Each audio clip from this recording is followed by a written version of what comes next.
Bonjour et bienvenue dans ce nouveau podcast. Souvent, lorsqu'on a une entreprise, il y a deux personnes qui connaissent très finement notre activité, c'est notre assureur et notre comptable. Mais généralement, ils ne communiquent pas forcément entre eux. Ici, j'en ai réuni deux qui se connaissent depuis 7 ans.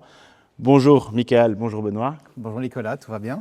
On est ici, pas dans un studio, on a créé un studio au sein de BB Motors, ici, by Rest for Fun, Heureux, spécialiste en Porsche depuis plus de 10 ans. Qu'est-ce que vous pensez tout d'abord du décorum à l'arrière de nous? C'est pas de l'IA, hein, il n'y a pas de fond vert là, c'est des vrais Porsche. C'est sympa pour une première, c'est sympa, c'est original, ça change un petit peu du classique, donc non, top. C'est du fun, de l'authentique, tout ce que j'aime. Donc, allons-y. Super. Première question du coup que j'ai pour vous. Souvent, on commence par se présenter. Je vais vous demander l'exercice inverse de pouvoir présenter l'autre. Est-ce que Benoît, tu pourrais présenter Michael? Qu'est-ce que tu pourrais dire à son propos? Beaucoup de choses, hein, mais voilà, Mickaël, vous le savez tous, hein, c'est pas un secret, courtier en assurance. C'est une personne que je connais et que j'ai appris à connaître depuis 7 ans maintenant, qui est client de ma fiduciaire. Et s'il y a quelques qualités à dire, quelqu'un très rapide et très humain. Ok, super. Merci pour la présentation. Michael, pour toi, comment tu pourrais nous présenter Benoît pour les personnes qui ne le connaissent pas? Benoît, c'est quelqu'un qui m'a permis de me centrer, ou me recentrer par rapport à ma folie et par rapport à ma manière de penser.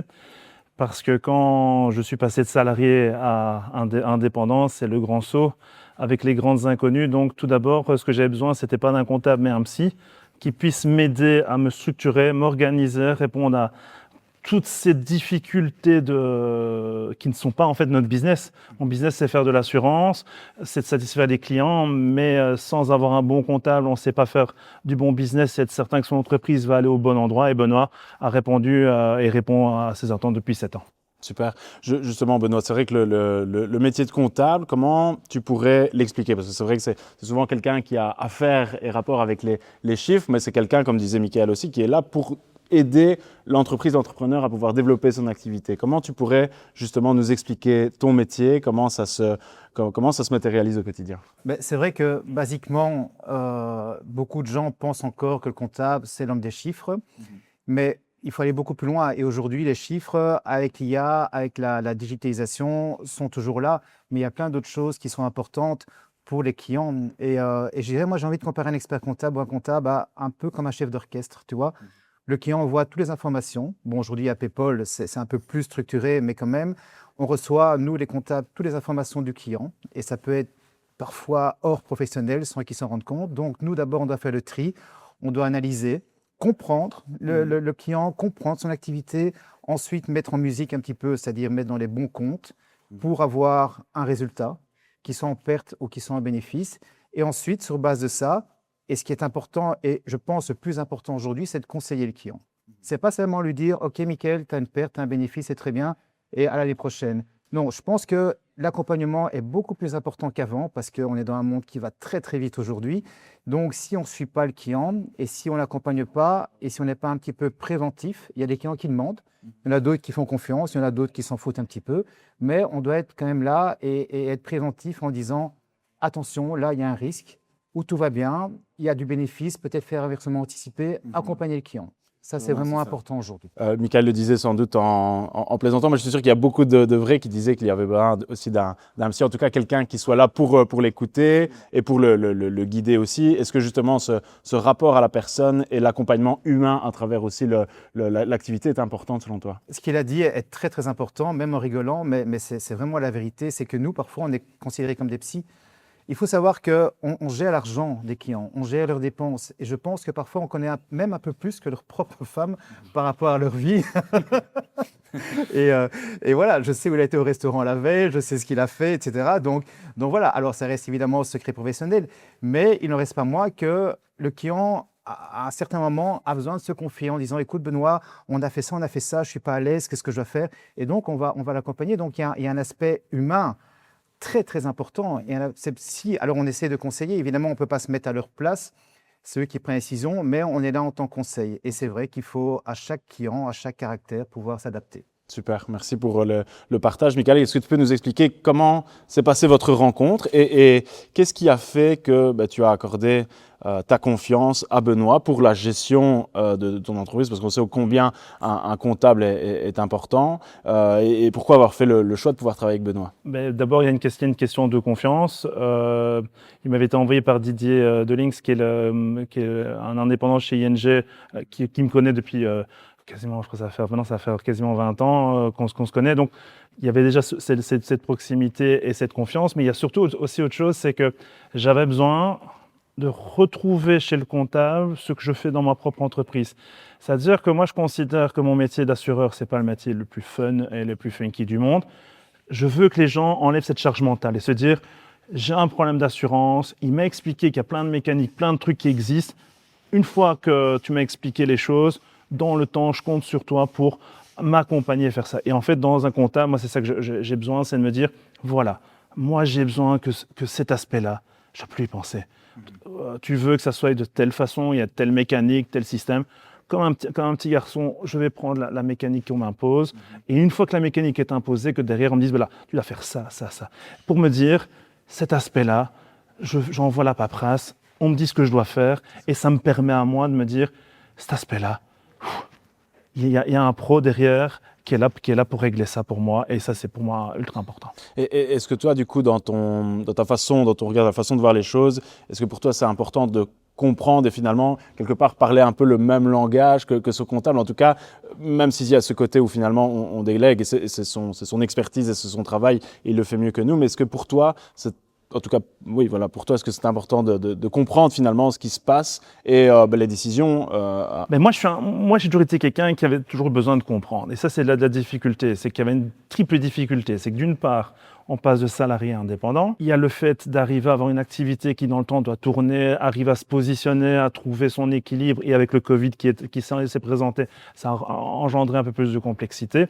Mais à côté de ça, c'est de se dire comment arriver à trouver cet équilibre qui va me permettre de faire avancer mon business, quoi. D'accord. Benoît, tu peux nous expliquer un petit peu comment tu as démarré la création de ton bureau et qu'est-ce qui a donné ce goût et cette appétence justement pour la comptabilité chez toi? Est-ce que c'était déjà inné? C'est quelque chose qui est venu sur le tard? Comment tu peux nous expliquer un petit peu tout ça?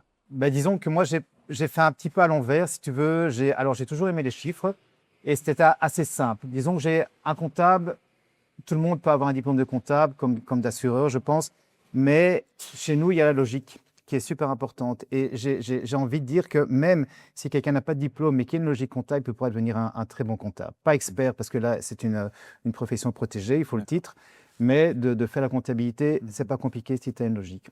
Et donc, j'avais commencé dans le textile à l'époque. Et puis, bon, je ne m'embêtais pas, mais je m'étais dit, j'ai envie d'avancer un petit peu. J'ai passé l'examen pour devenir comptable, puis expert comptable. J'ai créé ma boîte. Et en fait, moi, ce qui m'a beaucoup plu, c'est de mettre en pratique tout l'aspect gestion que j'avais appris en étant responsable financier d'une boîte en Belgique, avec tous les aspects des magasins, des divers points de rentabilité, et de les mettre dans la comptabilité. Parce qu'encore une fois, à faire la comptabilité, je vais lui envoyer un bilan. Tiens, Michael, tiens ton bilan. C'est bien, tu es en bénéfice. Ouais. Qu'est-ce que ça veut dire? Comment on interprète ça? Ouais. Tandis que la gestion, c'est dire, attention, Michael, tu viens d'acheter de bureau.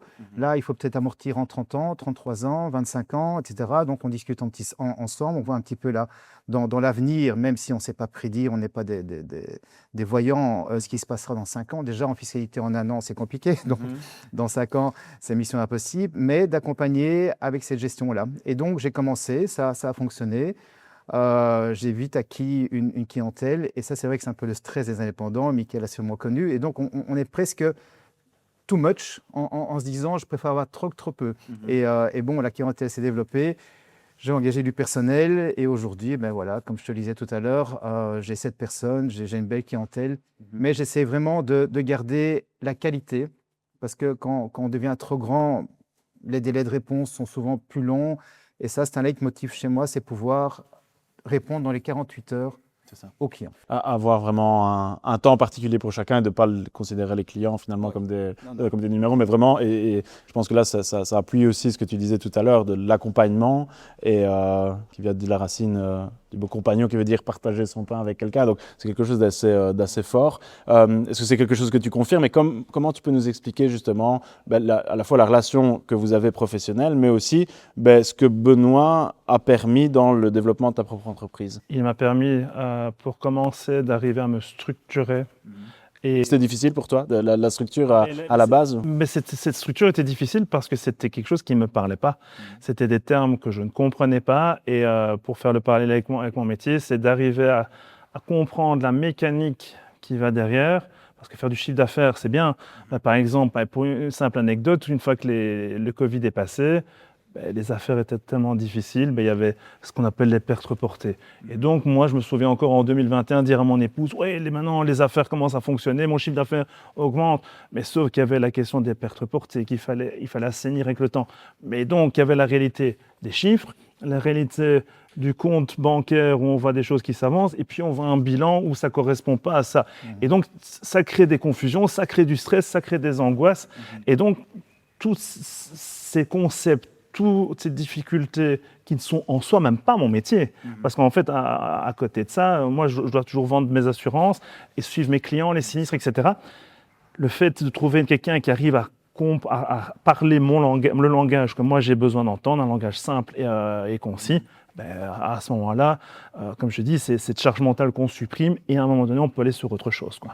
Est-ce que pour toi, Benoît, c'est important que les clients comprennent justement les termes, sans rentrer dans trop le côté technique, mais puissent peut-être lire ou interpréter justement un bilan et de comprendre un petit peu ce qu'il en est dans le développement de son entreprise à travers les chiffres et les décisions? Pour moi, c'est primordial. C'est super important que le client comprenne mon langage, quitte à le vulgariser.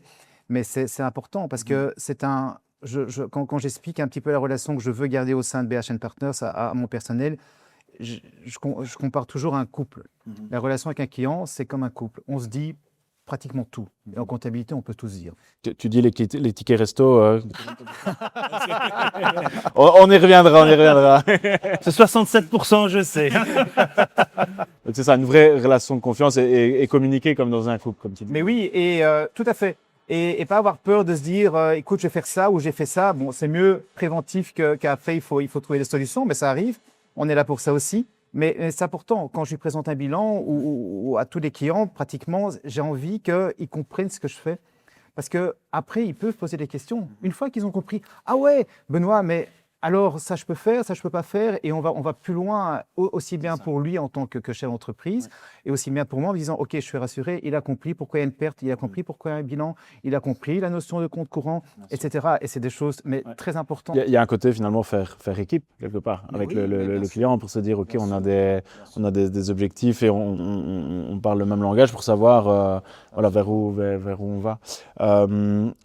Très intéressant. Comment est-ce que vous avez une anecdote, un souvenir en particulier? Tu l'as dit, tu as expliqué la période Covid un peu compliquée, le besoin de structuration, etc. Chose que Benoît t'a permis au fur et à mesure du temps.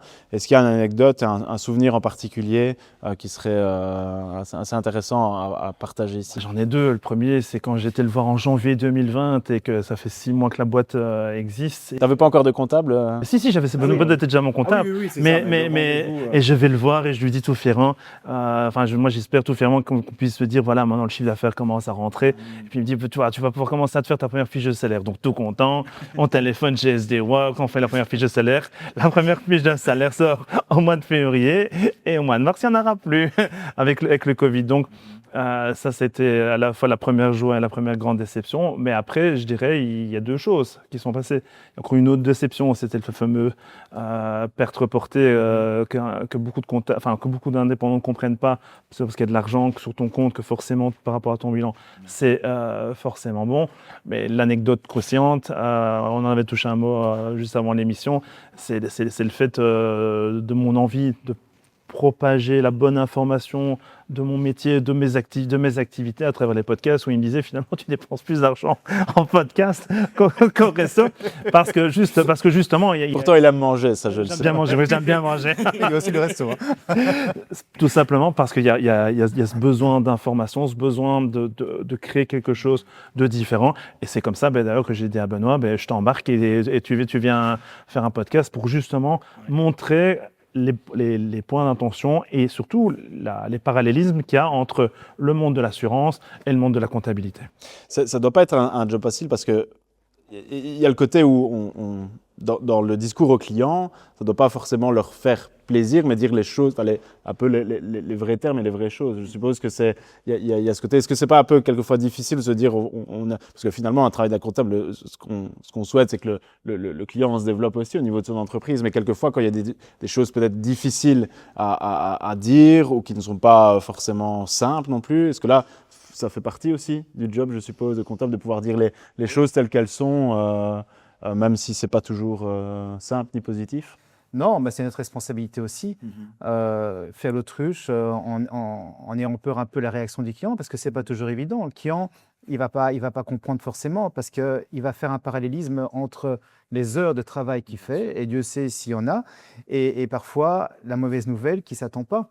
Avec des projets qui s'est peut-être créés en se disant, OK, je travaillais comme un fou pendant 3-4 mois, j'ai eu ça comme contrat, demain je prendrai ma famille faire le tour du monde, et peut-être que c'était son rêve, son but, et qu'aujourd'hui le comptable va dire, attends, calme-toi, c'est pas bon. Et là, il y a une frustration que nous devons gérer, que nous devons expliquer, et c'est vrai que c'est pas évident. Il y a l'aspect psy qui revient, parce que tu n'as pas envie de peiner ton client. Tu étais là, en général, tu n'es pas le messie, mais tu as envie d'annoncer des bonnes nouvelles. Surtout quand les clients le valent, quoi. Donc, c'est vrai que ce n'est pas toujours évident. Mais bon, l'important, c'est de dire la mauvaise nouvelle, ou en tout cas celle qui va le contrarier, avec les solutions et la continuité. Et dire, OK, c'est pas encore maintenant, parce que, mais peut-être que dans 6 mois, dans 1 an, si tu continues comme ça, oui. Parce que ce que Michael disait aujourd'hui, bon, il a plus l'expérience avec moi, donc il sait driver son bateau, mais c'est vrai que beaucoup d'indépendants ou chefs d'entreprise se disent « Ah ouais, ça marche super bien, je fais 1 million de chiffre d'affaires ». Mais ce qu'ils ne pigent pas, c'est qu'ils sont en perte. Qu'est-ce qui reste à la fin? Va-t-on leur expliquer ça? Ah non, monsieur, c'est pas bon, vous avez une perte abyssale. Comment ça se fait? Et il s'énerve parfois. Je fais 1 million de chiffre d'affaires. J'ai dit oui, mais vous avez investi tellement qu'il y a des coûts financiers, les amortissements qui viennent rendre le résultat négatif. De même que parfois, on se raccroche, et c'est tout à fait humain, à ce qu'il y a sur le compte. Et j'ai eu un client comme ça qui m'a dit ouais, tout va bien, j'ai 200 000 euros sur le compte. J'ai dit oui, monsieur, mais vous avez 300 000 euros de dette fournisseur. Donc c'est un peu l'arbre qui cache la forêt. Donc il faut avoir tous les paramètres pour se dire ok, c'est bien. Et ça, c'est le comptable qui les allume ou qui les donne. Et parfois, on voit le client est super content. Ouais, Benoît, j'ai ça sur le compte, ça marche bien, je mets sur mon compte épargne. Je dis oui, mais pas que. Bien sûr. Et est-ce qu'il manque pas quelque part une espèce de connaissance ou d'information un peu plus fine de toute nouvelle personne qui démarre une entreprise et une activité par rapport à la gestion comptable, ou au moins de savoir voilà, c'est quoi un bilan, c'est quoi être en positif, en négatif, enfin, avoir au moins une connaissance, on va dire, de base quand on se lance dans l'entrepreneuriat. L'éducation financière. Moi, c'était un des gros reproches. Je suis coach dans une coopérative d'activité qui s'appelle Job Yourself, où j'aide des personnes qui veulent tester leur entreprise avant de se lancer comme indépendant. Et ce que j'arrête pas de leur dire, c'est que tu as 18 mois pour tester ton projet, mais ce n'est pas que ton projet. Et c'est ça que je ne supporte plus d'entendre dans le monde des réseaux sociaux. Je vais lancer mon entreprise, j'ai acheté une formation à 3000 balles et à partir de là, je deviens une superstar. Ton métier, ça ne représentera que 25-30% de ton temps. Le reste, ça va être la comptabilité, le juriste, le marketing, la prospection, le service après-vente. Donc finalement, l'activité réelle est assez limitée et si on n'est pas capable de se rendre compte qu'il y a un microcosme où on doit s'entourer de bonnes personnes, comme un bon comptable, un bon avocat, un bon notaire, un bon banquier et un bon courtier assurance, à ce moment-là, tu ne peux pas y arriver parce que tout simplement, sans ce groupe ensemble, tu n'iras pas dans la bonne direction. Et tu as beau avoir plein d'argent, à un moment donné, il y a plein de problèmes qui vont se mettre si tu n'es pas capable. Et donc, la santé financière vient par une éducation financière en apprenant aux jeunes comment ça fonctionne, comment ça se construit, savoir lire un bilan pour arriver à se dire je vais poser les bonnes questions à des professionnels, mais en comprenant plus ou moins vers où on va. Est-ce qu'il y a un mythe autour de la comptabilité ou est-ce qu'il y a peut-être une idée reçue qui serait intéressante un petit peu déconstruire ici par rapport à la comptabilité? Quelles sont les idées reçues peut-être que les gens ont lorsqu'ils développent une entreprise, une activité indépendante? Alors, la mauvaise idée, c'est que, et j'ai déjà entendu ça, c'est que la comptabilité a un coût. parce que c'est une obligation. Et donc, comme on dit, c'est un non-profit cost, mais ce n'est pas vrai. Et beaucoup de gens, ouais, je paye un forfait, je paye les honoraires, je paye en régie, et quoi? Parce que tu es obligé de faire la TVA, parce que tu es obligé de faire la fiscalité. Oui, ben, tu peux le faire toi-même. Moi, j'ai quand même étudié 5 ans pour le faire. Et puis après, encore une fois, je reviens avec ça, il y a tout l'accompagnement qui, lui, n'a pas de prix. Si moi, je peux sauver un client d'une faillite ou d'une faillite, C'est une valeur inestimable. c'est inestimable. Parce que c'est sa vie, c'est sa famille. Parce que les conséquences d'une faillite sont graves. Il y a 2 fois sur 3, il y a une séparation. Parce que le gars est super stressé, parce que la femme, parfois, va se dire « Attends, tu as mis 3 ans de notre vie de côté et là tu as mis une faillite. Moi, j'en veux plus. » Donc, c'est compliqué. Donc, moi, ça n'a pas de prix. Mais c'est vrai que de prime abord, il y a encore, malheureusement, beaucoup de gens qui pensent que « Ah ouais, c'est un coût. » Et qui vont faire un peu la pêche en disant « Tiens, le comptable à côté, il est moins cher que toi. » Je dis « Mais vas-y. » Faire un peu son Son shopping. Son shopping. Ouais. Mais c'est intéressant justement que tu expliques aussi toute la valeur qui est sous-jacente à ça et qu'on ne voit peut-être pas directement, mais c'est l'expertise, le conseil qui peut débloquer une situation, les pistes de solution. Ça, aucun forum, ni même aucune intelligence artificielle ne pourra connaître aussi bien le corps d'une entreprise que son comptable. Non. Et qui plus est aujourd'hui, c'est encore ce que Michael disait, plus important de connaître parce qu'ils ont supprimé, pour moi tout à fait à tort, l'obligation d'avoir l'attestation de gestion pour ouvrir une société. C'est tout ça pour créer des PME de plus en plus, mais si dans 1 an ça va en faillite, c'est encore des drames sociaux et économiques. Donc, avant, on pouvait emprunter, c'est ça, une gestion finalement. Non, tu avais l'obligation pour créer ta société d'avoir minimum le diplôme secondaire supérieur ou de faire une attestation, enfin une formation de gestion. Un peu savoir ce que c'est la comptabilité, juste. Oui. Et aujourd'hui, moi, c'est une hérésie, je trouve. Je ne comprends pas non plus, parce que si tu n'es pas capable de comprendre ça, ça veut dire que tu n'es pas capable de choisir les bons professionnels. Moi, j'ai de la chance, parce que par le réseau, mon banquier me l'a conseillé, et les astres se mettre au bon endroit, mais pour le même prix, le nombre d'escrocs, que ce soit dans mon métier ou dans celui de Benoît Aya, et que je vois des clients qui se retrouvent avec des redressements de 25 000, 30 000 euros aux impôts, et je leur dis, mais comment c'est possible? Mais je me versais 2 000 euros tous les mois, mais je dis, mais c'était pas de l'argent, c'était même pas du brut, tu payais pas de précompte, pas d'ONSS, mais je me rendais pas compte. Et puis encore une fois, comme dit Benoît, c'est les drames humains derrière que tu détruis, et donc c'est pour ça que je pense que chez Benoît comme chez moi, il y a cette idée-là, c'est que on joue avec ce qui est le plus important pour les gens. On doit leur apporter une forme de sécurité. Et après, en âme et conscience, chez Benoît comme chez moi, tu décides, est-ce que tu veux t'engager vers telle ou telle direction, mais on te donne les éléments pour construire ton jeu et savoir comment tu veux avancer de manière stratégique. Quel serait est-ce qu'il y a d'autres parallèles justement à faire entre vos métiers distinctifs? Est-ce qu'il y a un point commun? Ah oui, il y en a même Plusieurs. Il y en a plusieurs. Moi, en fait, ce qu'il faut, et ça c'est quelque chose d'important, c'est créer une vraie communication et un vrai lien triangulaire entre le comptable, le client et le courtier. Par exemple, beaucoup de jeunes courtiers, beaucoup de jeunes indépendants, quand ils se lancent, qu'est-ce qui arrive? On pense avoir le package de base, ta petite boîte à outils. J'ai une assurance de responsabilité, j'assure ma voiture, mais après, souvent, il y a des questions qui fâchent. Tu te blesses, est-ce que tu as déjà pensé à te couvrir en assurance accident?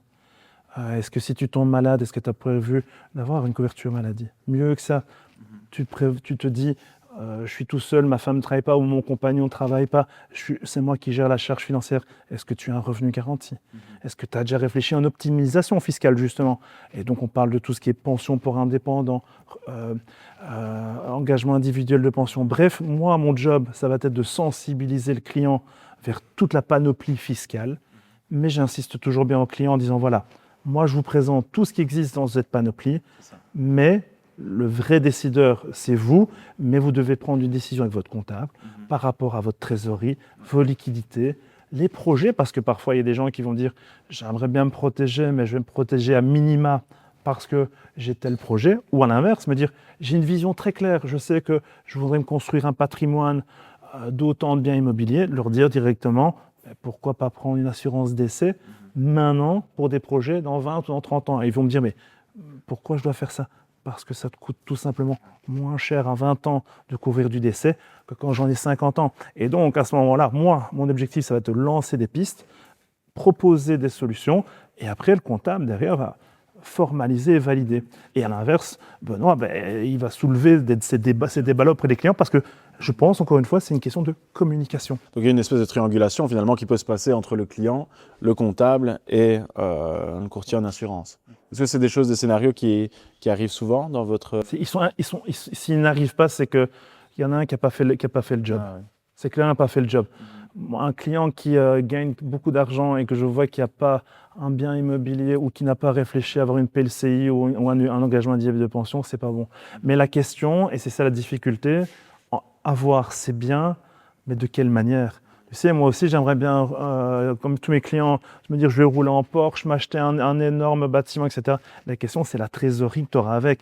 Est-ce que tu en es capable? Mais, encore une fois, arrive à prioriser et se dire, dans le temps, je vais avoir besoin de telle chose, comment je vais les mettre en place pour qu'à la fois, ça me protège suffisamment sans mettre en péril mon entreprise. Et c'est là où la communication va être importante. Cette histoire de plan, on peut dire, enfin, de business plan, ou en tout cas de plan de développement, c'est quelque chose dont vous discutez lors des rendez-vous ensemble pour essayer de voir te mettre des objectifs, voir ce qu'on peut mettre en place en termes de solutions, etc. C'est des choses que tu fais du coup avec les clients? Oui, alors le premier plan financier, enfin, Oui, c'est obligatoire. c'est obligatoire, mais c'est très important parce qu'il y a des clients sur lesquels j'ai des conseillers de créer une société. Parce que j'ai dit, vous avez pas les apports disponibles pour. La banque aujourd'hui, c'est plus un ami, ils attendent le premier exercice pour autant que tu aies du bénéfice pour commencer à vouloir prêter, soit à mettre des garanties privées, ce que je déconseille.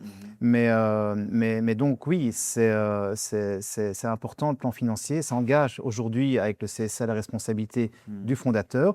Et ensuite, quand le client passe des paliers par palier, j'entends le fait que le chiffre d'affaires grandit, qu'à un moment donné, il y a une décision à prendre, soit au niveau investissement, comme Michael l'a fait, de nouveaux bureaux parce qu'il faut plus de place et que c'est évidemment super intéressant, ou alors d'engager du personnel. C'est des paliers auxquels parfois les clients ne vont pas comprendre en se disant je fais de plus en plus de chiffre d'affaires, mais j'ai dû payer mes factures. J'ai dit oui, c'est le palier qui peut durer 3, 4, 5, parfois 1 an parce qu'il y a des frais qui ont été mis en plus pour assurer le développement du chiffre d'affaires. Et là, c'est difficile. Donc à ce moment-là, les clients, comme Michael, me demandent « Tiens, Benoît, voilà, j'ai autant, là, je voudrais faire ça. Est-ce que c'est jouable? On fait quoi ?» Il appelle son banquier qui le conseille aussi. Et à 2, à 3, on dit « Ok, go, tu peux y aller. » Ou alors « Écoute, je conseille d'attendre 1 an. » C'est ça. Et voilà. Mais c'est effectivement, moi, j'attends ça de mes clients, qui me posent des questions et que je sois… Venir en conseil, support et pouvoir, c'est ça, en discuter avec eux et de ne pas voir avoir la nouvelle après coup sans en avoir. Ça arrive. Discuter, oui, je me doute. Tu as le lien entre l'éducation et le challenging. Arrive à comprendre les propositions, mais à soulever suffisamment de débats pour que tu puisses décider en âme et conscience et éviter de rentrer dans ces sempiternelles explications. Je connais quelqu'un qui m'a expliqué. Non, tu laisses faire les pros. Je t'explique ce qu'il existe. Tu prends tes décisions en âme et conscience et après on te suggère des pistes. Et après tu prendras les choix que toi tu estimeras justes, qui ne seront pas les miens, pas les tiens, pas ceux de Benoît, mais tu as face à toi tes cartes et joue avec les cartes le mieux possible. Est-ce qu'il y aura en comptabilité quelques conseils applicables à pas mal de monde, un peu même si c'est en bon sens paysan, on va dire, parce que c'est sûr qu'après, un projet n'est pas l'autre. Est-ce qu'il y a quand même des conseils qui seraient applicables et actionnables qu'on pourrait partager ici dans ce podcast, ou peut-être des réflexions ou des warnings à avoir dans la sphère comptabilité, et puis on fera le même en assurance? Oui, enfin comptabilité pure non, mais gestion de la société, oui. Encore une fois, ce que Michael disait est très intéressant parce que j'ai le cas évidemment de gens qui viennent chez moi. Tiens, le comptable de ma voisine, il m'a dit ça. Oui, ok. Non mais c'est horrible. On m'a dit que je devais pas société où on Ah non, mais ça arrive souvent. Hein. Et maintenant, pire encore, ChatGPT m'a dit ça. Ah oui, oui, celui-là. C'est atroce, hein. Parce qu'en plus, il y a ce qu'on appelle les hallucinations sur les IA, et j'en ai eu pas mal. Et j'ai dit, c'est pas possible. Si, regarde, ChatGPT me l'a dit. J'ai dit, mais c'est faux, c'est faux. Et donc, c'est difficile à gérer, ça. Ouais. Et aussi à quel point une IA va souvent peu aller à contresens de ce qu'on lui propose, va toujours essayer de nous encenser, va nous dire que notre projet est le meilleur, qu'on pourrait faire ceci et cela. Et donc c'est vrai que tout est très bien sur ChatGPT. Hein. C'est clair, c'est clair. Même si tu te trompes, excellente réponse. Ouais, voilà. Non, mais très de plaisanterie. C'est vrai qu'aujourd'hui, la comptabilité, c'est quelque chose de sérieux. Et on est là vraiment pour accompagner et driver les entrepreneurs, les chefs d'entreprise, et que X, Y, Z disent ça. Alors, peut-être qu'il y a des conseils à prendre, mais pour construire quelque chose. Bien sûr. Et l'IA est là pour aussi nous aider à apporter des informations, mais qu'il faut d'abord comprendre. Et le quidam qui crée sa société, qui ne connaît rien à la comptabilité, et ce n'est pas son job, va lire un truc sur l'IA sans comprendre ce que l'IA dit et prendre ça pour acquis, c'est très compliqué. Donc, moi, le conseil que je... Avoir toujours cette méfiance, peut-être en 30, mais en tout cas le reporter, faire du reporting du coup à notre comptable, ou en tout cas, mais pas le prendre pour acquis, de dire on m'a dit ça, donc c'est cela. Quoi. C'est ça. Donc ça, c'est important et c'est primordial aujourd'hui. Ensuite, les conseils basiques. C'est vrai que créer une société, c'est facile, surtout aujourd'hui, plus de gestion, 1 euro, tu peux créer ta boîte. Les gens vont se dire, OK, bon, on crée. Et après, financièrement, tu n'arrives pas à suivre parce que tu as mis 1 euro, alors qu'il y a des investissements peut-être de 20, 30 000 pour faire fonctionner ton objet social. Tu en as d'autres, ça marche bien directement, un peu plus jeune, un peu plus foufou. Ouais, j'achète ma Porsche. Et parfois, j'ai ces factures-là, j'ai dit, mais pourquoi tu as acheté une Porsche? 6 mois après, tu achètes une Porsche, ça va te coûter 2 500 € par mois. Et les gars, parfois, prennent l'assurance minime, justement, parce que c'est du non-sens. C'est du non-sens. Et dire, OK, c'est pas un jouet, une société. C'est, OK, tout le monde a plein d'idées, et surtout aujourd'hui, on a 1000 idées à la seconde, on veut créer ça, ça, ça, ça, ça. Parfois, d'autres qui, d'un loisir, veulent déduire leurs charges et donc vont créer une société. Mais encore une fois, c'est pas un jouet. Et donc, demandez conseil avant à un pro pour vous dire oui ou non. Et s'il dit non, n'allez pas voir ailleurs. C'est qu'il y a vraiment une raison, sauf si le gars est nul, mais il ne serait pas expert à mon avis. Mais vraiment, prenez en compte et écoutez ce que les professionnels, que ce soit au niveau de l'assurance, de la comptabilité ou d'autres, vous disent. On est là pour ça. Donc, et si après vous vous plantez, c'est que vous n'avez pas écouté les bonnes personnes. Est-ce que, au niveau peut-être conjoncturel, il y a des choses qui changent aussi? Est-ce que actuellement, on est un peu dans une ère du tout de suite, ou de se dire ok, j'ai ça comme envie, comme désir, et donc si je me lance en société la première année, je vais pouvoir me le permettre, quoi. Est-ce qu'il y a quelquefois un petit peu cet objet brillant où on pense peut-être que ça sera plus simple et que on va pouvoir peut-être acquérir tout de suite une Porsche la première année, alors que peut-être qu'on pourrait l'avoir, mais il va falloir peut-être mettre plus de choses en place ou plus de temps. Il y a 3 points importants quand je t'écoute. Avant, mais il y a longtemps, on pensait, enfin c'était le cas, passer en société protégeait les biens privés. Et donc, il y avait beaucoup de gens qui avaient le réflexe, ok, je passe en société, comme ça, ma villa avec piscine, machin, elle est protégée. C'est plus le cas. C'est plus le cas aujourd'hui parce que le nouveau Code des sociétés associations a mis en place la responsabilité sur les fondateurs. En tout cas, dans les 3 premières années, en cas de faillite, et pour autant qu'on s'éloigne du plan financier, s'il y a un crack boursier, machin, ou au pétrolier, évidemment que c'est des raisons externes. Mais si c'est mal géré, que le gars, pour en venir à Porsche, a acheté 3 Porsche alors que ce n'était pas prévu, là, sa responsabilité sera mise en cause et il sera responsable de toutes les dettes qu'il a laissées dans la société. Et donc, sa villa, piscine, machin, il pourra la vendre. Donc, ce n'est plus le cas. Et donc ça, il y a encore des gens qui disent « Ah oui, je passe en société pour protéger ». Non, il y a d'autres moyens. Et donc, deuxième raison, il y a beaucoup de gens qui confondent chiffre d'affaires et résultats.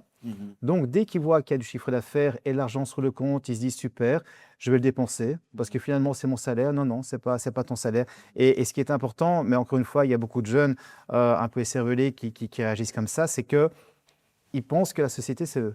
Mais la société, ce n'est pas eux. Même si ils sont actionnaires de leur boîte, tu peux être actionnaire de Tesla, de Coca, ce n'est pas ta boîte.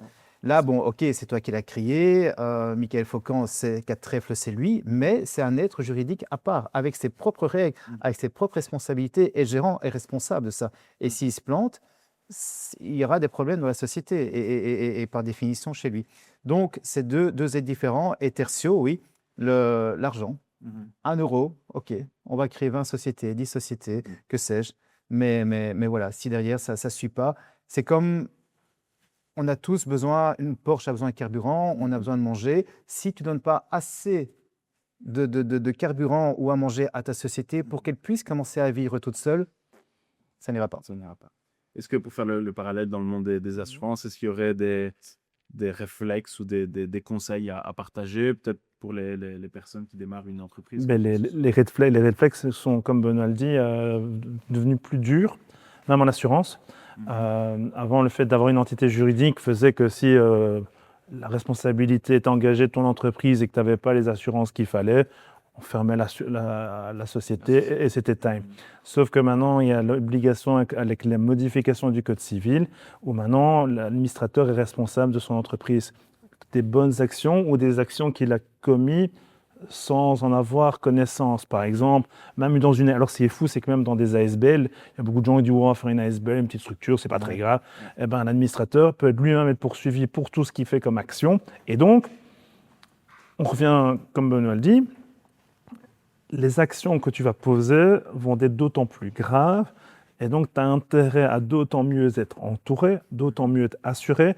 Il y a encore quelques années, une RC administrateur, je l'ai proposé uniquement à des gens qui avaient des grandes structures ou dans des conseils d'administration ou dans des ASBL où les personnes prenaient des responsabilités dans une matière qui n'était pas la leur. Par exemple, celui qui gérait les comptes mais qui n'avait pas une formation de comptable, expert comptable, je lui disais « ouf, tu t'occupes de quelque chose, même si c'est à titre gracieux, les retombées peuvent être violentes. » L'assurance, donc, sur ce volet-là, est devenue plus agressive. Et on revient sur ce que j'aime bien dire et expliquer dans les podcasts et dans toutes les autres vidéos, c'est que finalement, pour bien protéger ton entreprise, tu dois penser à toutes ces facettes.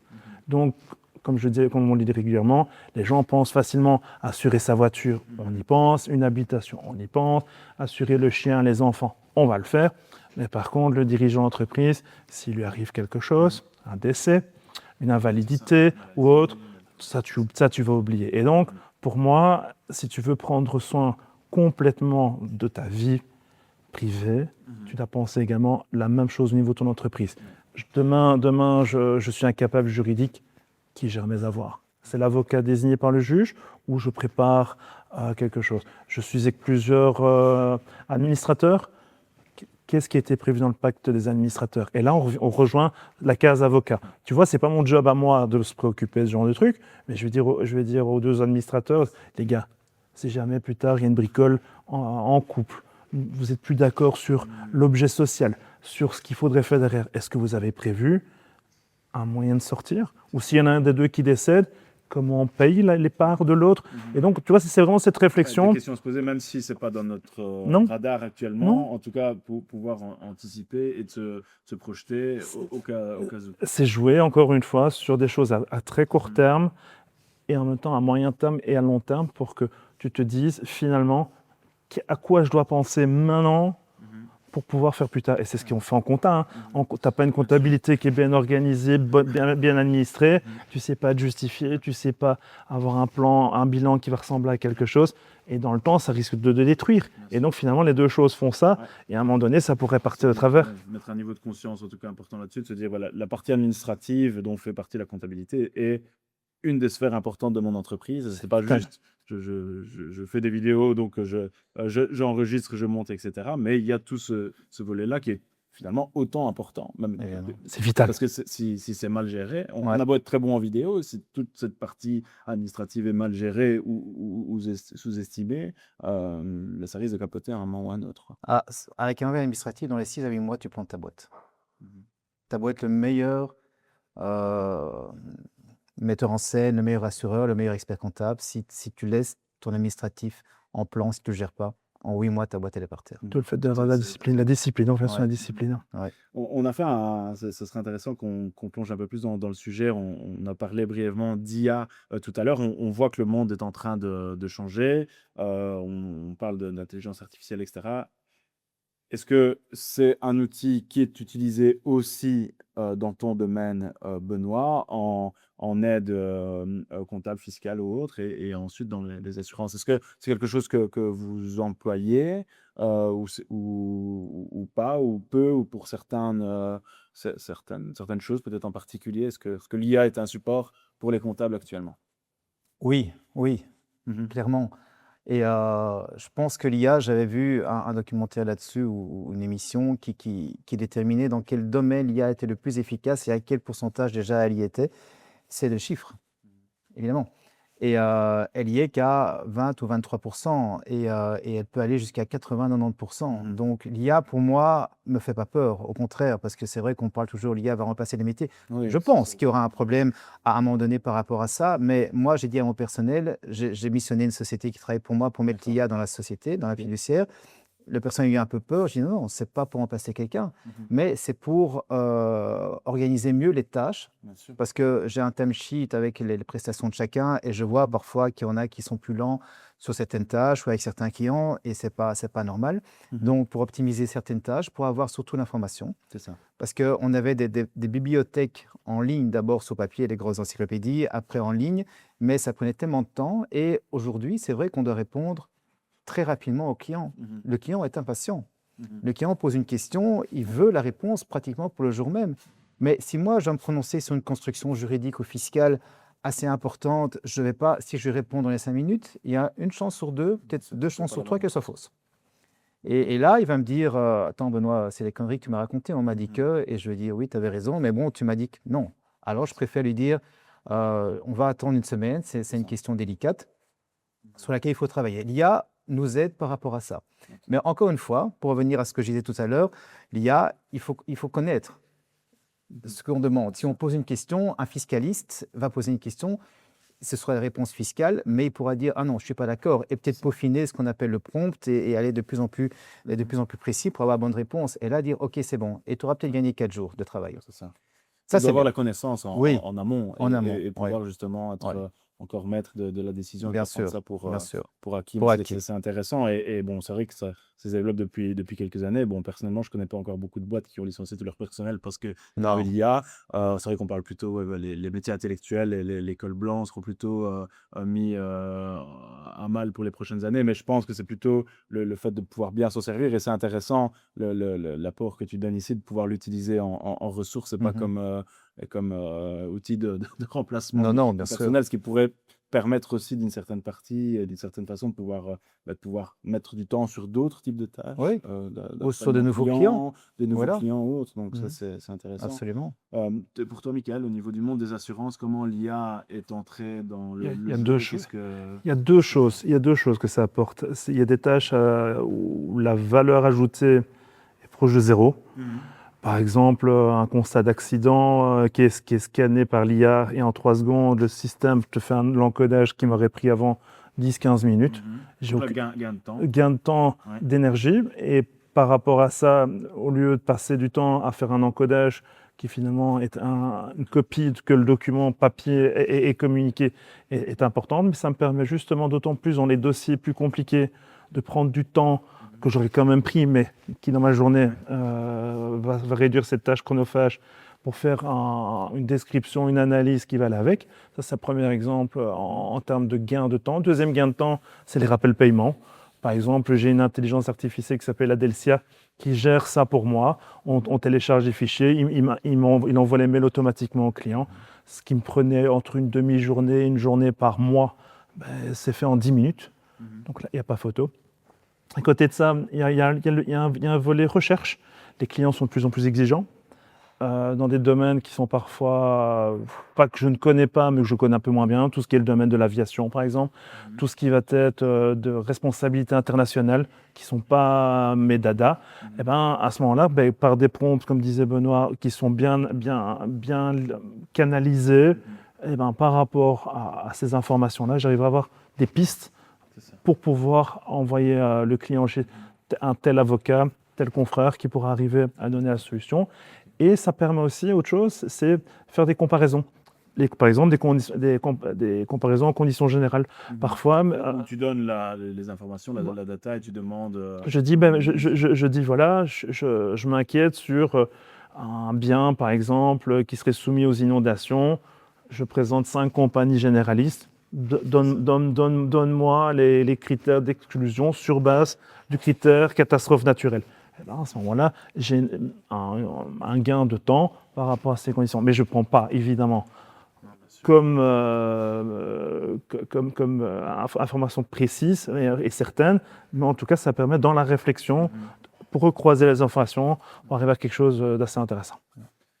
On a regardé dans le rétroviseur sur les années précédentes, on s'est intéressé au présent aussi. Si on doit se projeter, comment toi, Benoît, BH Partner pourrait évoluer? Est-ce qu'on peut souhaiter à BH Partner et comment tu vois évoluer le projet dans les peut-être 5 à 10 prochaines années et comment toi, tu te vois aussi évoluer à travers celui-là?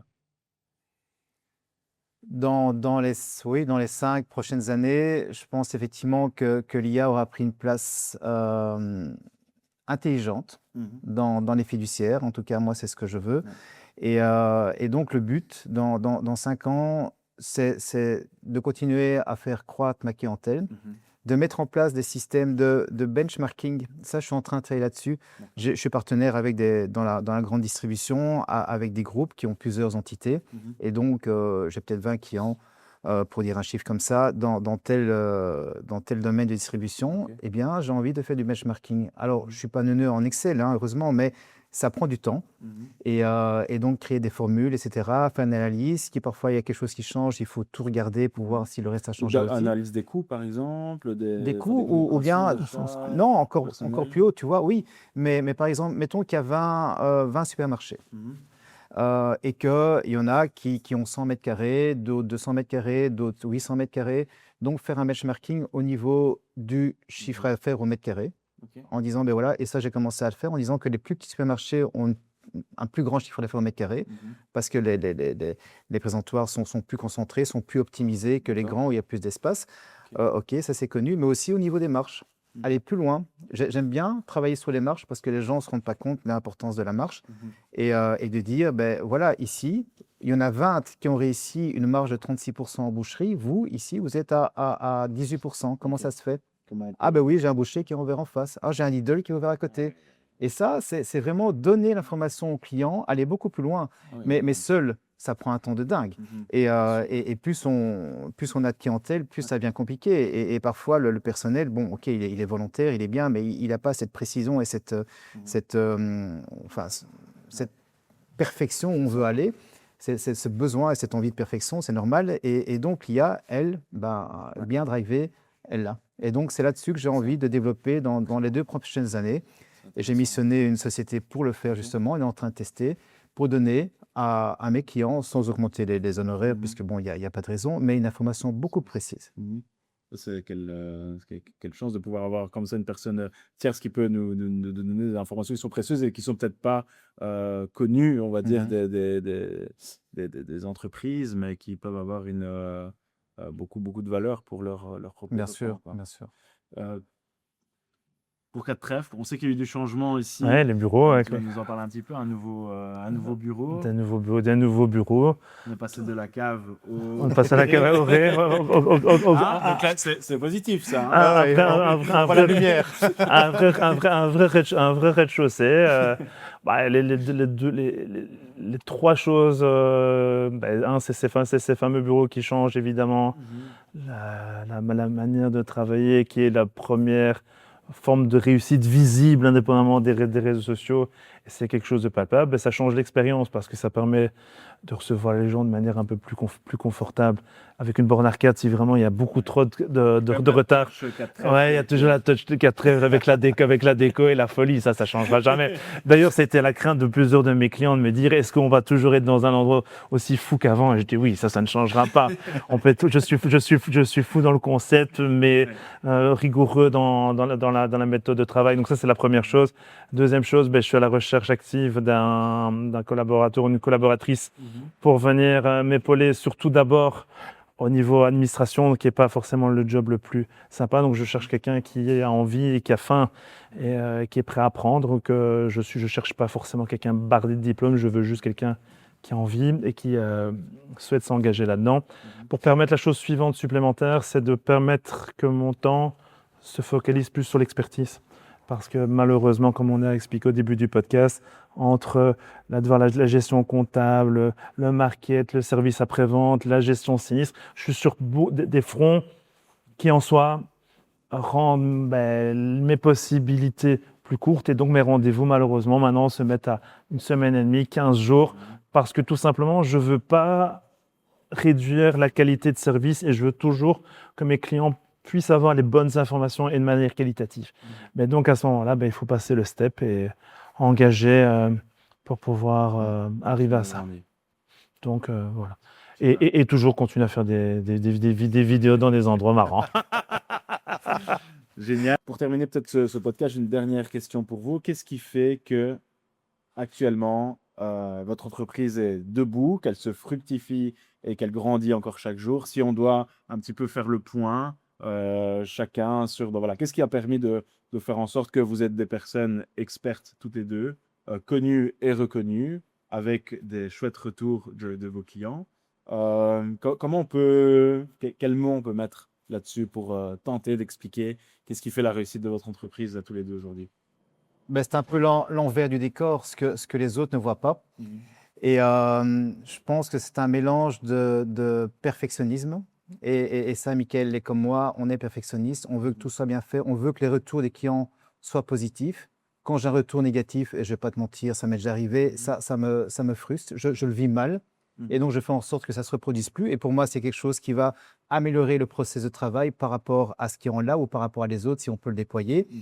Il y a le stress de perdre un client, le stress, même si la boîte va bien, même si on me dit, Benoît, tu t'inquiètes pour rien. Je pense que ce stress qui nous maintient toujours actifs à essayer de comprendre tout, à essayer de voir ce qui pourrait ne pas aller et de l'améliorer avant que ça n'arrive, fait que la boîte augmente, fait que la référence est de plus en plus positive. Pour dire qu'il y a un stress, mais c'est, comme on dit, le stress, un stress, un stress positif. Un stress positif, C'est ça, oui. mais qui drive et qui montre l'envie de toujours pas maintenir le statu quo et de toujours pouvoir faire mieux, en quelque sorte. Oui, mais c'est ça, c'est comme conduire une voiture à 200 à l'heure et regarder tout droit. C'est pas bon. Il faut regarder à gauche, il faut regarder au-dessus, il faut regarder partout et tout droit évidemment. Mais il faut tout anticiper. Et je pense que l'expérience fait que après on s'est planté une ou deux fois, on a eu des amendes pour reprendre l'image de la voiture et on sait comment rouler. Mais c'est vrai que moi, voilà, ça fait 25 ans que j'ai ma boîte. Ça fait 25 ans que je me lève le matin en me disant, ou que je me couche le soir, ah oui, je dois faire ça, ça, ça, ça, ça. Et ça, c'est les trucs de l'indépendant qu'on ne voit pas. Oui, on voit la voiture, oui, on voit le costume, oui, on voit les beaux bureaux, mais on ne voit pas tout ce qu'il y a derrière pour arriver à ça.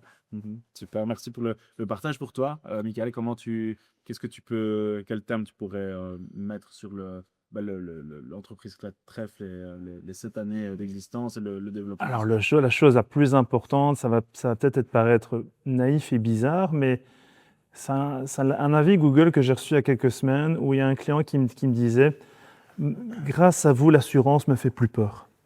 Eh ben ça, c'est quelque chose qui pour moi est important parce que l'assurance, c'est quelque chose, c'est pénible, c'est lourd. Eh ben, le fait que maintenant, je puisse arriver avec mes clients à avoir une dynamique positive, où même si le consommateur ne comprend pas toujours tout, le fait d'avoir insufflé une vraie communication, un vrai dialogue, où on devrait discuter de cet aspect-là, parce que je crois qu'on a mis ça en avant, fait qu'on arrive dans une dynamique positive, et on n'est pas un ennemi face à un ennemi. Je dois assurer, je dois avoir un contrat. Non, la question c'est, voilà la panoplie, vous savez que je fonctionne comme ça, vous savez qu'il y a plein de possibilités. C'est un peu plus décontracté. On fait quoi? Voilà. Et c'est ce que pas mal de clients me disent maintenant, ils me disent, c'est toujours aussi fou chez vous. Mais je fais le parallélisme avec les hôpitaux. Quand tu vas dans un hôpital pour les enfants, tu as des Mickey partout, des trucs rigolos. Il y a une ambiance sympa. Et en fait, on soigne quand même les enfants, on leur fait des piqûres, etc. Mais la question, c'est que tu essaies de créer un cadre qui va faire que, même si ce n'est pas sympa à faire, ça va être plus cool. Et à un moment donné, les vraies bonnes questions vont se poser, les solutions, on les trouvera. Le système ne sera pas parfait parce qu'il y a toujours de la casse, parce qu'on est que de l'humain, on dépend de partenaires, de sous-traitants, etc. Donc forcément, on doit faire le chef d'orchestre, enlever les grains de sable. Mais je pense que l'équation, grâce à une bonne communication, fait que dans le temps, ce que je disais au début, il y a 7 ans dans ma cave, en disant il fait ça maintenant parce qu'il a besoin que des premiers contrats soient signés. Moi, je vois que 7 ans après, ça continue et je continuerai. Que ça soit avec moi ou 1, 2, 3 personnes, on ira là-dedans de cette manière-là. Il y a quelque chose, si je peux rajouter. Je suis envoyé un client récemment un jeune kiné qui a commencé chez moi et qui n'avait pas d'assurance. J'ai dit, écoute, appelle Michael Faucon de ma part, il va t'aider. Et je l'ai revu récemment pour une mise au point de sa comptabilité. Et je lui ai demandé comment ça se passe avec Michael. Il m'a dit, très bien. Et si je peux dire quelque chose, toi, tu me rassures bien, lui, il m'assure bien. Et j'ai trouvé ça très, très beau. Ça peut être le mot de la fin. Ça peut être le mot de la fin. Et puis, il y a quelque chose aussi, j'ai l'impression, sur lequel vous êtes portés tous les deux et qui sans doute peut aussi expliquer ça, c'est que vous êtes portés vers l'autre, enfin, vous êtes tournés vers l'autre. Et donc, quelque part, le message, c'est aussi le client first. Et ça, finalement, de ce point de vue-là, c'est intéressant à considérer aussi parce que c'est d'abord qu'est-ce qu'on peut faire pour son client et pas qu'est-ce que je peux me faire pour moi. C'est vraiment comment focus sur le client. Une anecdote pour une anecdote, il y en a une que j'aime encore bien, mais qui n'est pas une expérience agréable. Pendant le Covid, quand les gens étaient à terre, dans cette notion d'humain, les assurances accidents de travail RC, vu que les entreprises étaient à terre, les gens payent des provisions comme en cotisation sociale. Et ben moi, je me suis cassé la tête pour qu'ils aient 0 marqué sur leur trimestre. Et ça, c'était une victoire pour moi. Et quand j'ai fait ça, il y a des gens qui m'ont traité comme un fou en disant « Tu es prêt à ne pas gagner d'argent ?» Et je lui dis « Mais qu'est-ce que tu veux que je fasse ? Que je tire sur des gens qui sont déjà à terre. La seule chose qu'on doit faire, c'est aider les gens quand ça va mal et espérer quand ça remontera qu'on ne m'aura pas oublié. » Et c'est ça en fait, quand tu travailles avec tes tripes et que tu travailles de manière honnête dans le temps, les choses elles ne peuvent que bien tourner. Super. Merci à vous deux pour ce bel échange, ce beau podcast. Merci encore à Bépi et Boris de chez BB Motors by Race for Fun, ici heureux, spécialiste Porsche, pour la mise à disposition de ce lieu. Hein, on était bien entourés. C'était top. Hein, et donc, c'est très chouette et hâte de peut-être pouvoir refaire un épisode 2 du podcast avec vous deux dans, qui sait, quelques années. Hein. Dans 5 ans, on fait le point. Ou même avant. Ou même avant. Grand plaisir. Allez, merci à vous. Merci, Belle journée. Nicolas. Ciao.